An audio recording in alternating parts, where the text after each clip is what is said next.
process and in your preparation that you're going to be ready for this moment. And the same thing applies for myself as well, because, maybe they haven't played as much. And, I've played some, but I've never played in like a big, with, 80,000 something people in there. So I really think you just got to kind of trust your preparation, trust the coaches, kind of the game plan, and just know that you're ready.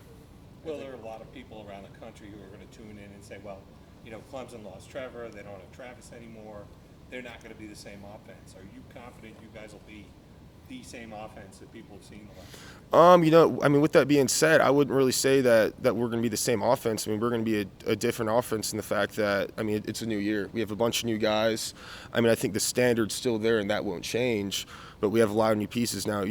Trevor's gone, but we have DJ. Travis is gone, but we have, Pace, Shipley, Makuba, Linjay, all those guys. Up front on the offensive line, we lost like Jackson and Cade, but we're bringing back myself, Matt, Jordan, and we have other very capable guys.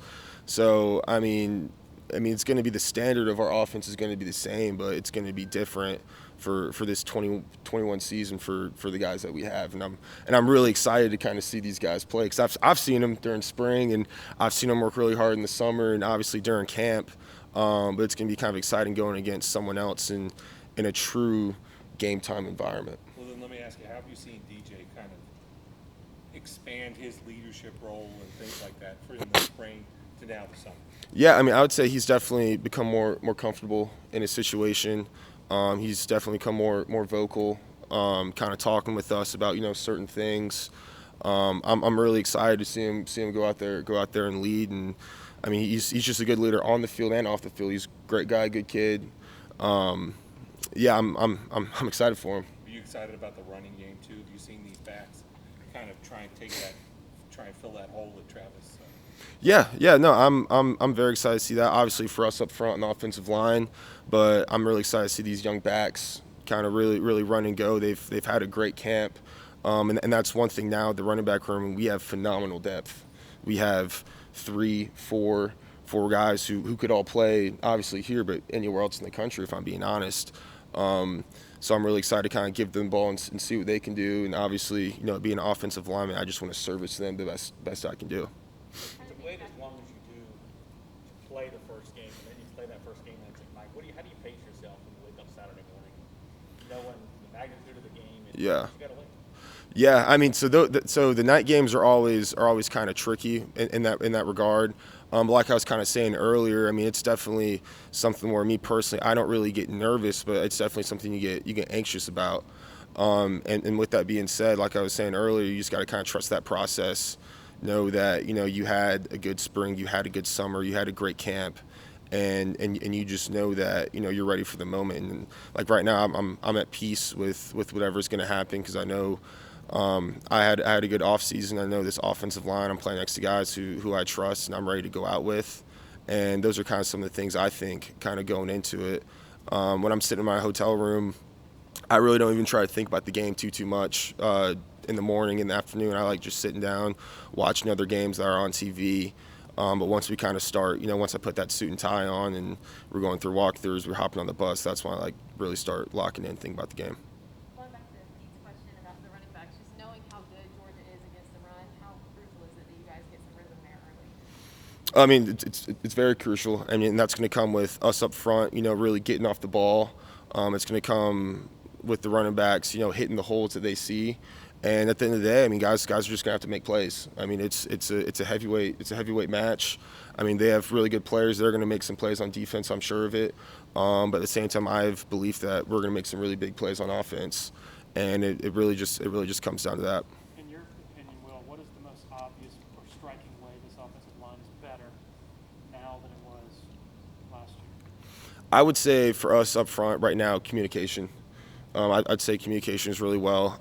We had obviously some guys who are now stepping up to the plate, but they've been around the system for good enough time. I think up front we have really good leadership, and Matt, Jordan, and even myself. And this is something that we've been talking about, even though maybe in the summer we haven't been necessarily practicing, but we've been talking a lot of football. We've been watching film. And I think we really trust in each other a lot. And I think this is just really truly like one big unit on the field, obviously, even off the field. Like, we're all really good friends. and stuff like that. And I think that's really good cohesion and chemistry. Do you think that the communication leads to the physical? Like it allows you to be? Yeah, 100%. I think you got to kind of break it down. First, you have to know what you got to do. Second, you have to know how do you do that. And thirdly, you have to know why. So I think communication helps you break down, okay, this is what I have to do. This is the technique and how I have to do it. And this is why I have to do it. This is what the play's set up. This is the formation. This is where the running back's lined up. This is where the ball's going. And all those things, it really allows you to play free. You're not really thinking about what you should and shouldn't do. You know what to do. It's almost like it's natural. It's like second nature. And with that good communication going, you're able to just play football and play some ball. I think we heard from some of the other linemen that you guys did get together a lot in the offseason. I mean, how often would you guys get together? How much film were you watching? What film were you watching? Yeah, I mean, we'd get together multiple times a week, and I think it was really good for someone like myself, almost rejuvenating, because we had obviously, we have a fairly young offensive line. And we have a lot of guys, so kind of trying to teach them, bring themselves along, help maybe someone like me. I know Matt, like Jordan, and all those guys as well, because it's just kind of getting back to the fundamentals. And I think kind of just teaching the fundamentals, base things that I've done hundreds, thousands of times, but kind of keep on going over those things, trying to explain to the younger guys, I think was really, really important. But after every single workout, we'd get together, whether that's, center snapping, guards, maybe working technique, tackles and stuff like that, kind of getting used to playing different positions, kind of getting in and out of your stance, stuff like that. I think that was really crucial for us. Talk about the process of Walker's year, right? I mean, how much of a process is it to kind of get in sync with him, and what have you seen with him? Yeah, Walker, he's made, tremendous steps. Since the spring, even since the start of camp, like coming in the spring, still very raw. Start of the spring, but he's developed into a really good football player. And the really good thing about him is, and I think the most important, he has the want to. Walker's the type of guy who's always going to give great effort. He's always going to go really hard, and he wants to be great. And I think anyone who has that mentality can go distance, and they're more capable to learn because they want to learn, because they want to be as good as they can be. And he understands the situation he's in, understands kind of the shoulders we're standing on. We're standing on the shoulders of legends. And he wants to kind of carry on that winning tradition that, Clemson's built, before I got here and before he's got here. And he's very capable of learning. And like I said, he's made tremendous steps. And I'm really proud of him. And I'm excited to see what he's going to do Saturday, because I know he can do really well, and Walker's going to be as good as he wants to be. He's very talented naturally, and he has a great mentality. So I'm excited to see for him. Look back to that play against Notre Dame where he kind of leveled a guy. Oh yeah, no, that's what I'm saying. Walker can be as good as he wants to be. He's a freak athletically, and I think now that he's kind of stepped into the starting role, and kind of been able to develop. Because the biggest thing for Walker is he's always been a freak physically, which has kind of been like mentally, technique wise, and like I said, he's developed very well, and he's going to be a phenomenal tackle, and he's going to have a phenomenal year. And I think he's ready to kind of harness all those kind of physical attributes he has into being a technique-sound football player. Do you feel like you'll have a more accurate gauge of where you guys are just as a team when you start against the opponent of the caliber of Georgia? Yeah, I think so a little bit. This is a real deal football team. These are two very capable teams. Like I was saying, it's a very formidable opponent. This could be a possible playoff matchup down the road. And I think it's very good for us in a way where we're going to know real quick, what we're made of. We're going to see real quick what our determination is. We're going to see, really how good is our conditioning, how strong really are we, and everything's going to be put to the test from, our game plan to our individual just nutrition, our daily habits. Everything's going to be put to the test. Like I said, this is a heavyweight matchup. So, some people might be kind of timid, kind of looking at this like, man, we're coming out the gate against a really good team. But, and I do think I can speak for everyone else. We're genuinely very excited to play against a great opponent coming off the gate, because we'll know real quick kind of what we're made of.